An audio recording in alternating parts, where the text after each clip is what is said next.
Agosto de 1945. Al final de la Segunda Guerra Mundial, el ejército japonés, que ocupaba Corea desde hacía 35 años, se rindió. Península de Corea, posesión japonesa, había sido ocupada por la Unión Soviética y Estados Unidos en 1945, tomando como línea de división el paralelo 38. El estallido de la Guerra Fría tuvo como resultado la partición de este país en dos estados, Corea del Norte, donde en 1948 se estableció una república popular, es decir, una dictadura comunista dirigida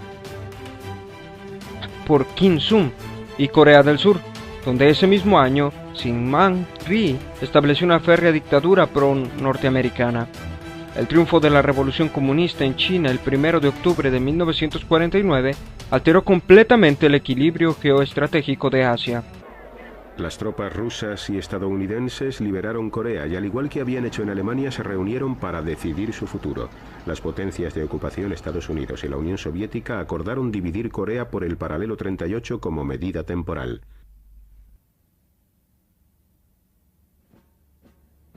Estados Unidos controlaba la zona sur de la división. Entre el Departamento de Estado y el Pentágono construimos la República de Corea.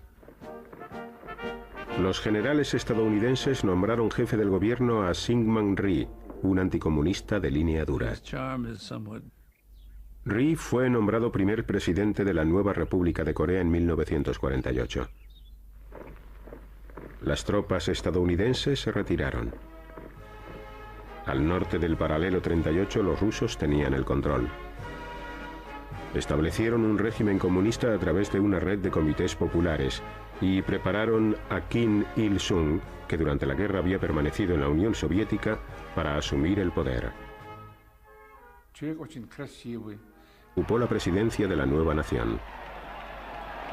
Cuando las tropas soviéticas se retiraron, Kim empezó a soñar con unificar Corea bajo el comunismo. En marzo de 1949, Kim Il-sung se desplazó hasta Moscú. Su objetivo secreto era conseguir el permiso de Stalin para invadir Corea del Sur. Stalin, preocupado por la crisis de Berlín, rechazó la petición de Kim de iniciar una invasión. Mao Zedong proclamó la República Popular de China. Mao y Stalin firmaron un tratado de amistad, constituyendo así una alianza comunista mundial y abriendo un segundo frente de la Guerra Fría en Asia. Por aquel entonces, Stalin confiaba en que los Estados Unidos no quisieran reaccionar ante los acontecimientos que tenían lugar en Asia. En 1950 finalmente aprobó la iniciativa de Kim Il-sung de invadir Corea del Sur.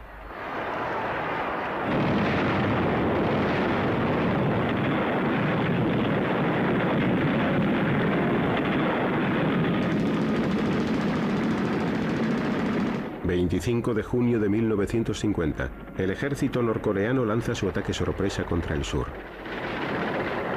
Corea, verano de 1950.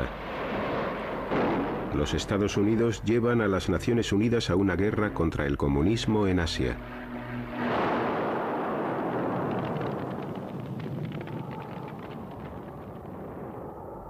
En invierno, los comunistas chinos atacan a las tropas de las Naciones Unidas y éstas se ven obligadas a realizar una retirada a gran escala.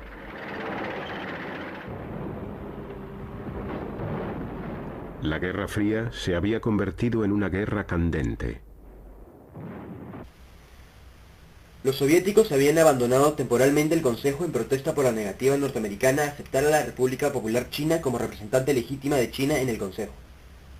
El 1 de julio, las tropas norteamericanas comenzaron a llegar desde Japón y establecieron un perímetro de defensa cerca de Pusan en el extremo suroriental de la península. Los norcoreanos no pudieron avanzar más allá de esta línea. Los Estados Unidos reunieron un considerable número de fuerzas en Japón, con una celeridad que los norcoreanos jamás creyeron posibles. Otros miembros occidentales de las Naciones Unidas aportaron tropas a las fuerzas de la ONU.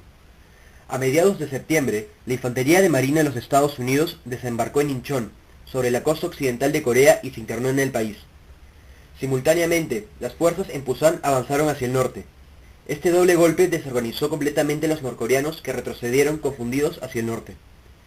El gobierno chino le notificó a los Estados Unidos, a través de la India, que China se sentiría amenazada si las fuerzas de la ONU traspasaban el paralelo 38 y se aproximaran al río Yalu, sobre la frontera norte, y se vería obligado a enviar tropas para defenderse.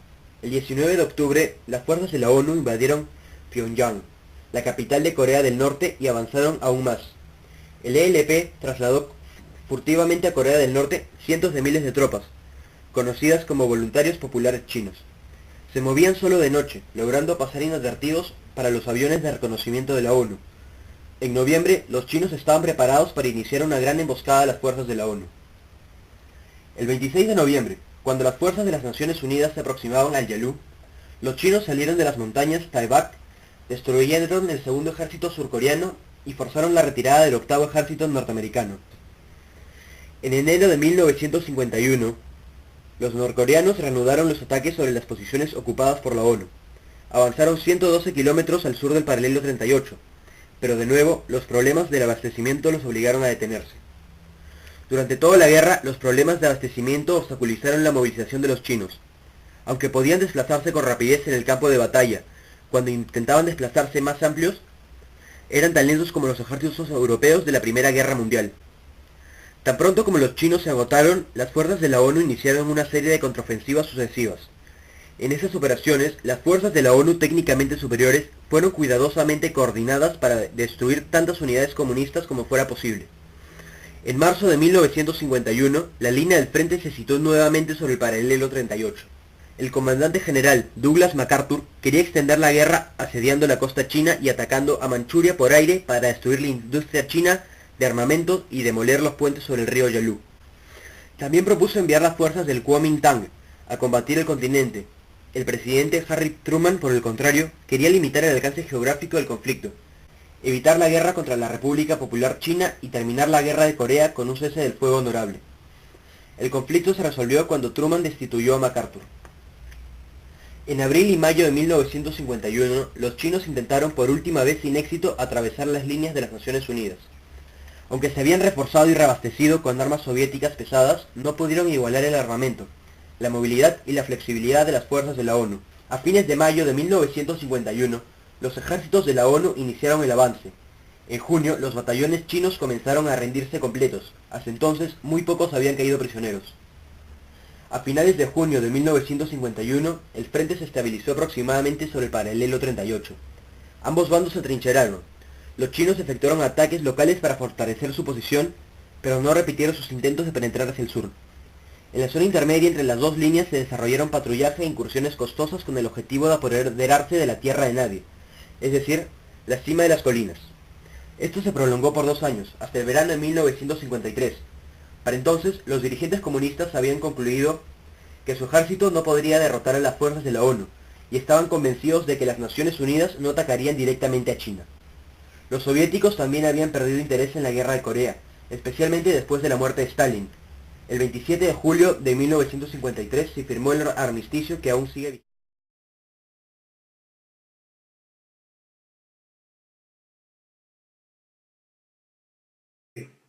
En Corea la principal consecuencia fue obviamente la separación entre ambas naciones, con Corea del Norte como comunista y prosoviética, y Corea del Sur como capitalista y en pro de Estados Unidos. En sí, lo que ha pasado es que hasta la actualidad las dos Coreas no han podido reunificarse debido al constante choque de sistemas económicos y políticos, lo que ha provocado varias crisis, incluyendo la más reciente en 2013, donde surgió la amenaza nuclear entre Corea del Sur, Corea del Norte y Estados Unidos. Esto fue resolvido por la ONU, pero es solo un ejemplo de varios conflictos y desacuerdos que han estado entre ambas naciones, ya que este es un asunto pendiente para la ONU, ya que en más de 50 años no ha podido establecer la paz en la península coreana.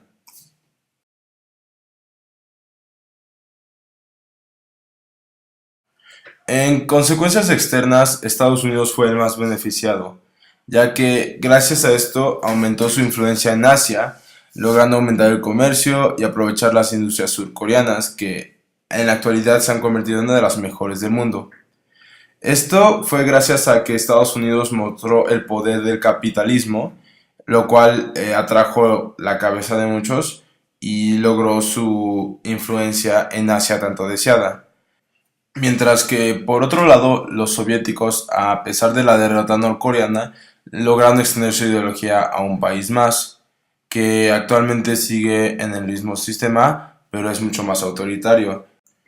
También, gracias a esto, se dio cuenta de que debían de hacer un cambio y hacer las guerras más limitadas, por lo cual se toma el modelo, y era para evitar problemas como el que pudo haber pasado con la idea del general MacArthur de bombardear China, por lo cual evitar un problema más grande y así la Tercera Guerra Mundial, que era el temor más grande en esos tiempos.